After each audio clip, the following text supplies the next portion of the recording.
Welcome to the Azeroth Times, the podcast where I tell you what I find in game and what's going on.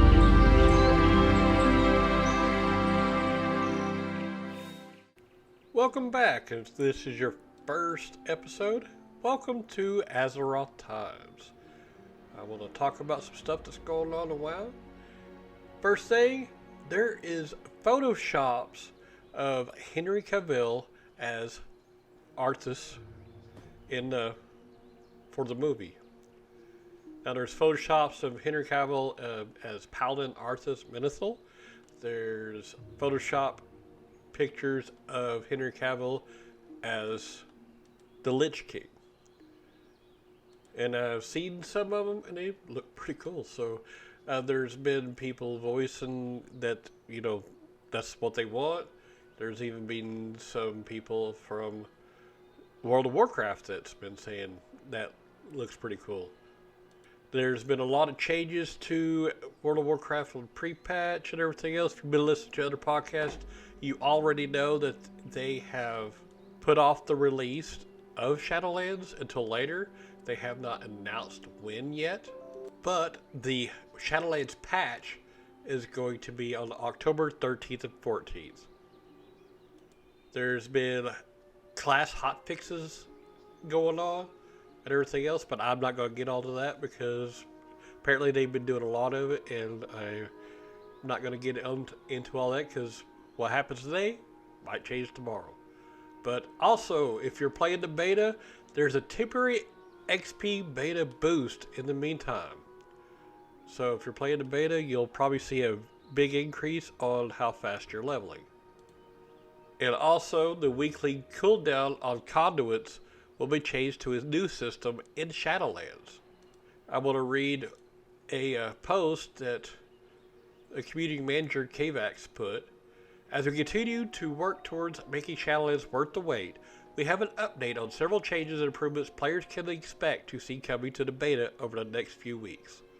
So, the Maw is intended to be the desolate and brutal domain of the jailer, and not a place any soul in the Warcraft cosmos ever hopes to visit.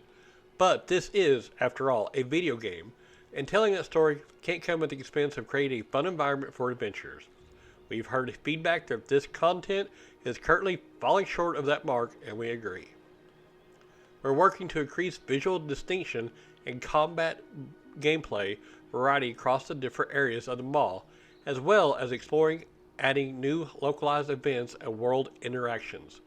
We also want to give players who journey to the mall a bit more direction, while still preserving the sandbox roots of mall gameplay. Players will venture to the mall weekly to rescue souls to aid in restoring their covenants, and the mysterious broker, Venari, offers a range of cosmetic, convenience, and power rewards in exchange for Stygia. Those goals need to be more immediately apparent early on. We'll share more info about specific updates when these changes are ready for beta testing and feedback.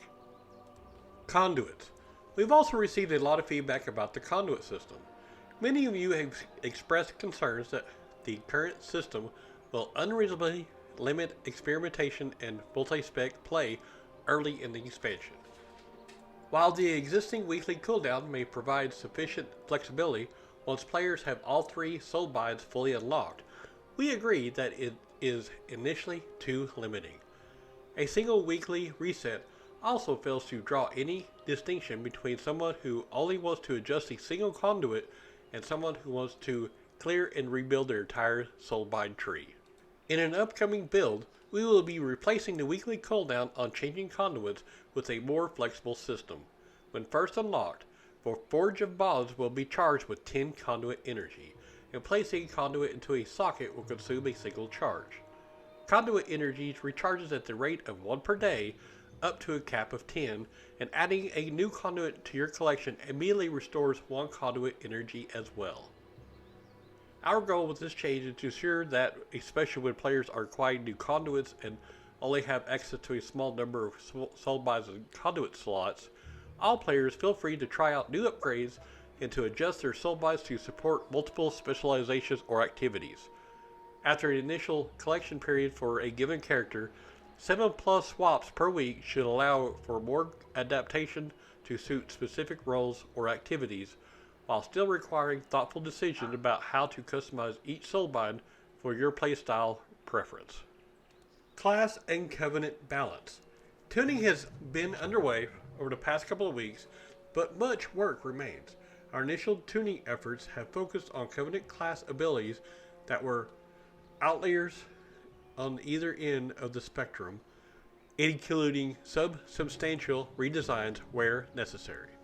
The coming weeks will see continued iteration on these abilities, as well as the soulbinds that complement them. Balance in this area means pursuing a mix of offsetting strengths and weaknesses rather than identical capabilities, and our goal in this process is that every class/covenant combination should have something to commend it. Alongside these special areas of focus, we are also using this time to tune various in-game rewards, fix bugs, thousands of which will continue to come from the in-game bug report tool, thank you, and add the finishing touches that will hopefully make your journey to Shadowlands a magical one when the time comes. Thank you very much for all of your testing and feedback. So a quick summary of that is the Maw, Blizzard agrees with the general feedback that the Maw is missing the mark in regards to being a dangerous zone and are working on improving that, so that's good. Conduits, now Blizzard agrees on this one that conduits feel very inflexible right now. The weekly cooldown is being replaced by a system called Conduit Energy. Now Conduit Energy charges a rate of 1 per day, can stack up to 10, and socketing a new conduit uses 1 conduit energy charge. And then Class and Covenant Balance. Not much has been said about this besides the fact that Class and Covenant balancing will continue through the month.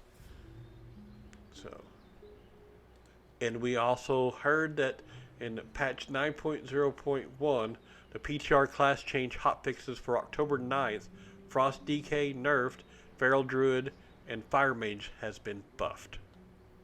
And also, if you're a Death Knight and you like swapping your weapons around, then there's a new Death Knight spell Off Balance which restricts weapon swapping to abuse Runeforge bonuses.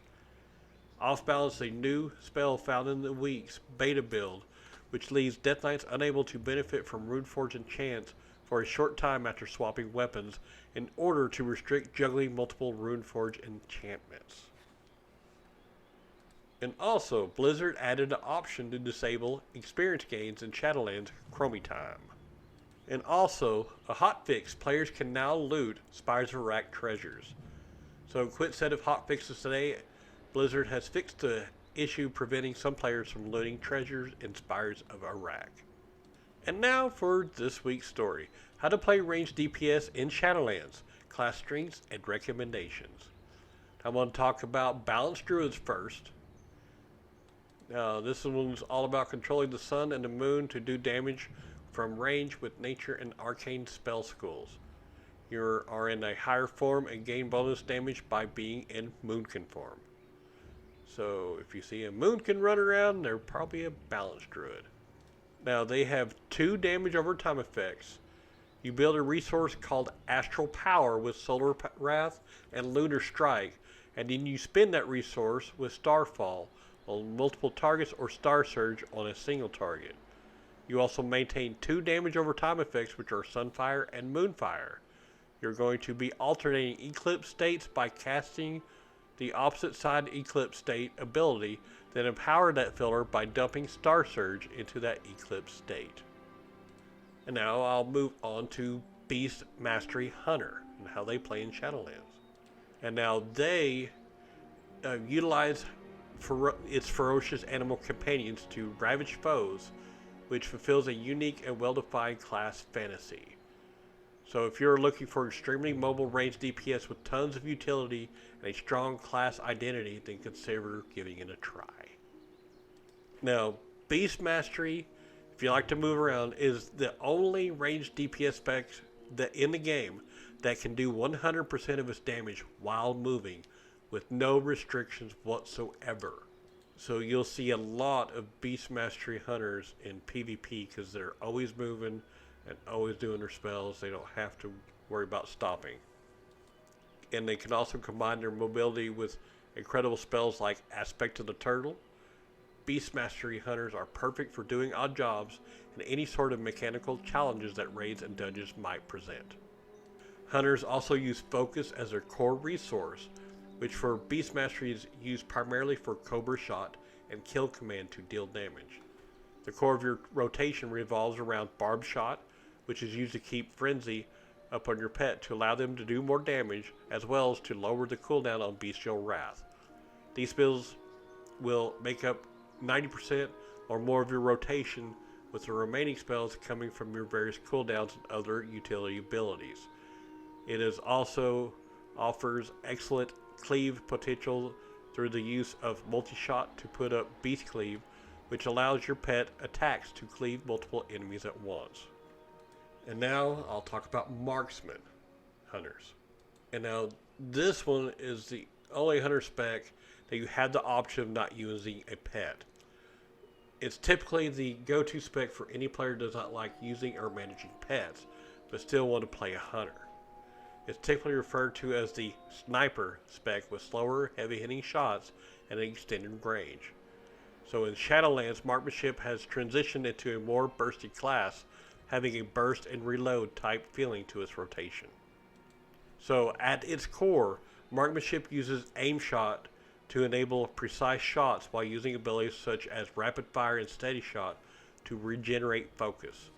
Our talents such as explosive shot and volley give them some burst AoE potential, which is a nice change of pace as compared to BFA. So for the most part though, marksmanship plays very similar to how it currently does in BFA with a few minor tweaks. If you're familiar with marksmanship already, you'll be able to transition very, very easily. And now Arcane Mages. Now in the pre-patch is change Arcane Mages significantly while staying true to the core of the spec's identity. So if you enjoy frequently burst damage and mana management, you might want to try Arcane if you're not. And so if you're Arcane Mage, you know that you're the master of time and space, because they are able to teleport around the battlefield more than any other mage spec and rewind the flow of time itself faster and more frequently. So mechanically, Arcane has always been the turret of mage specs. High single target burst damage with low mobility. And in the Shadowlands pre-patch, they are getting more frequent burst options despite Arcane power increasing to a 2-minute cooldown, a range of mobility choices, and even some cleave potential. These changes smooth the damage profile and provide more viability in in-game content. And they are also one of the most defensive spellcasting classes in the game.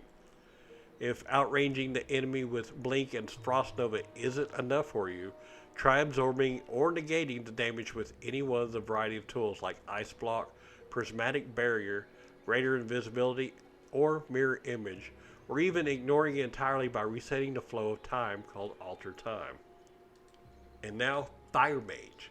This is actually the class I started playing when I first started. Now, fire has always been one of the most deadly schools of magic in World of Warcraft. They have been known for their offensive focus, their high damage, and cleave in the form of Mastery Ignite. So if you're looking for a spec that lets you turn your enemies into bonfires with legs, spreading their flame to other nearby enemies, then Fire Mage is for you. Now, Fire Mage is one of a handful of range caster specs in World of Warcraft that focuses on cleave rather than spread damage over time. It is a very high burst playstyle, as most of your damage comes from during your combustion.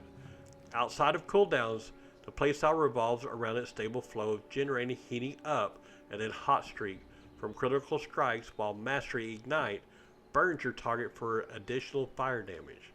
Now, once you have stoked the flames for long enough, Phoenix Flames can be used to spread your fire to nearby foes. So, all mages use mana, but this is just a front since mana is mostly irrelevant. Your real resource as a fire mage is your hot streak buff and Phoenix Flames ability.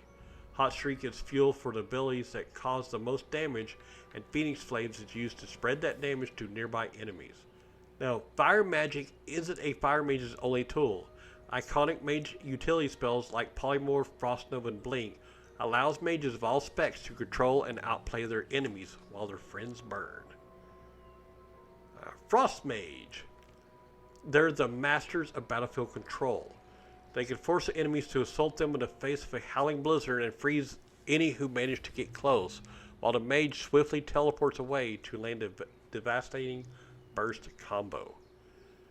Now, you will see probably a lot of Frost Mages in PvE and PvP because they have a tool for every situation viability in all aspects of those two.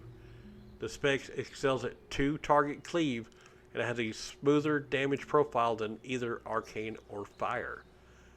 They also have excellent burst against frozen enemies, and several spells allow them to treat targets as frozen to set that up. Now, although Mage specs have some tools for mob management, Frost is still the one most able to control large numbers of enemies, like using spells like Blizzard, Cone of Cold, and Frozen Orb. Make slowing large numbers a simple task, with more crowd control available in Frost Nova and Freeze. However, they do lack any hard control like stuns or disorients. Now, mages are also one of the most defensive spellcasting classes in the game.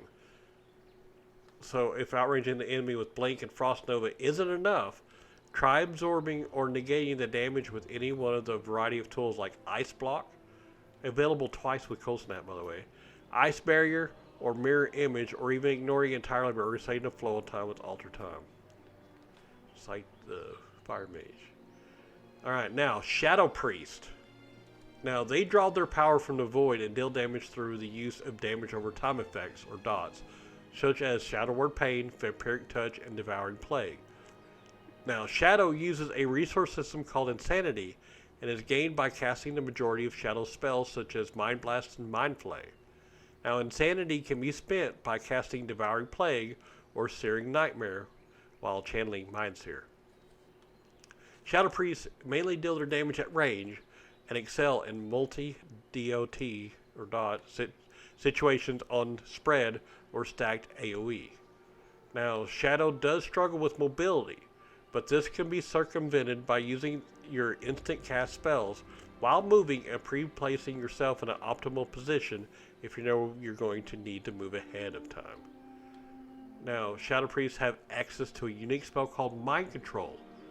While it's mostly useless in PvE outside of niche scenarios, it has quite a few uses in PvP situations. Priests also have the capability to pull a friendly target to your location through Leap of Faith, commonly referred to as Life Grip.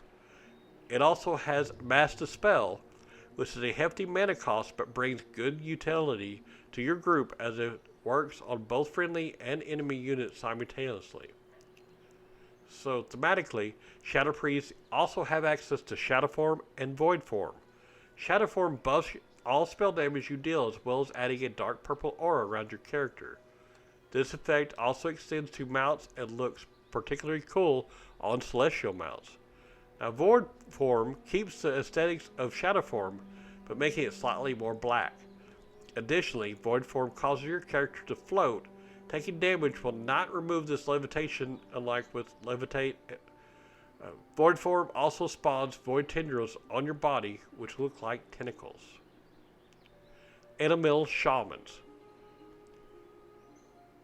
Now, how to play an Elemental hasn't changed much in the Shadowlands pre-patch.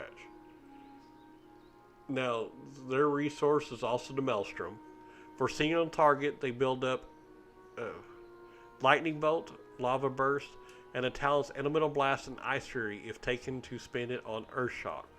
For AoE, they build up the Maelstrom via Chain Lightning to spend it on Earthquake for single target. Their talents are mostly designed around either directly amplifying the loop or adding more buttons to the loop.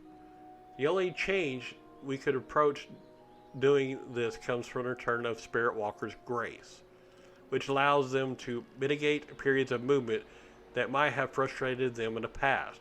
We'll also be learning a new combo or two that comes from the synergies between the new talent Echoing Shock and other existing talents such as Stormkeeper. Affliction Warlocks. It is the premier drain damage spec in WoW, and it doesn't change in Shadowlands. Now, the Affliction playstyle is pretty straightforward. Apply various damage over time abilities to your enemies like Agony, Corruption, and Unstable. Affliction are the baselines, ones with extra talent options available as well. Also, drain the life out of your opponents with your nukes. Malefic Rapture does scaling damage based on the number of effects on your targets, whereas Drain Soul is a constant damage option when you have nothing else to hit. Now, Affliction is one of the most consistent damage classes in the game. When it's strong on single target, it excels in multi-target. On top of the consistent overall damage, it excels at Execute when talented into Drain Soul, which is a must-take talent at all times. And now, Demonology Warlocks. And for once, Demonology actually did not go through any major changes. So if you play Demonology at all through BFA, you'll know exactly what you're doing. So to play, keep Call Dreadstalkers on cooldown, cast Hand of Gul'dan with 3 soul shards, and depending on talents, you'll be looking to keep as many demons out as you can. Shadowbolt and Demon Bolt are your baseline. Shell Shards builders with Demon Bolt have a heavy casting time that is reduced to instant with Demonic Core. Now, their damage profile is pretty narrow when compared to other Warlock specs, but you can expect consistent single target damage and somewhat not consistent AoE damage. And last but not least, Destruction Warlock, how they play. Destruction has always been known as a spec that excels at dealing large hits through Chaos Bolt and very strong cleave damage due to Havoc. In Shadowlands, Destruction is receiving multiple changes both to their current spells, their talents, and much more. Their primary resource is Soul Shards, which they both generate and spend with a number of abilities in their kit. They can choose to either spend them on Chaos Bolt, which is a single target ability, or Rain of Fire, which is an AoE ability that deals damage over time. They are very cooldown oriented spec, which means a large portion of the damage is dealt during their Summon Infernal cooldown. Alright, well that's it for this week. Have fun playing WoW. This show is brought to you by Heartland Production Entertainment. If you'd like to help to make the show better, go to patreon.com/heartlandpae.